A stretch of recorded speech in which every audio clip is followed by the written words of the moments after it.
Praise the Lord. நல்லா இருக்கீங்களா? மத்தேயு 6:6 எடுத்து வாசிச்சு பாருங்க. நான் ஒரு சின்ன கதை போல சொல்லி முடிக்கிறேன். அந்த வசனத்துல ஆண்டவர் என்ன சொல்றாரு? நீ அந்தரங்கத்துல கதவை பூட்டிட்டு என்னிடத்துல பேசு, என்னிடத்துல ஜெபம் பண்ணு, வெளியரங்கமாய் நான் உனக்கு பலன் கொடுப்பேன்னு கர்த்தர் பேசுகிறார். ஆமாவா இல்லையா?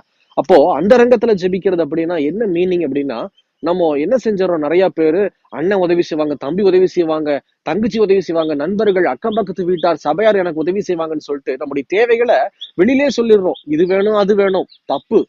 எதையுமே வெளியில சொல்லக்கூடாது. ஊழியக்காரங்களா இருந்தாலும் சரி, நம்ம விசுவாசியா இருந்தாலும் சரி, இயேசு கிட்டதான் நம்ம சொல்லணும். முழங்கால் படியிட்டு, ஆண்டவரே எனக்கு இது தேவை, அந்த காரியம் எனக்கு தேவைன்னு சொல்லி இயேசு கிறிஸ்துட்ட நம்ம ஜெபிச்சோம் அப்படின்னா கர்த்தர் நமக்கு பலன் தருவார், ஆசீர்வாதமாய் மாற்றுவார். அவர் வாக்குத்தத்தம் பண்ணி இருக்கிறார். அப்படி இருக்கும்போது நம்முடைய ஜெபம் இயேசு கிறிஸ்துட்ட மாத்திரம்தான் இருக்கணும்.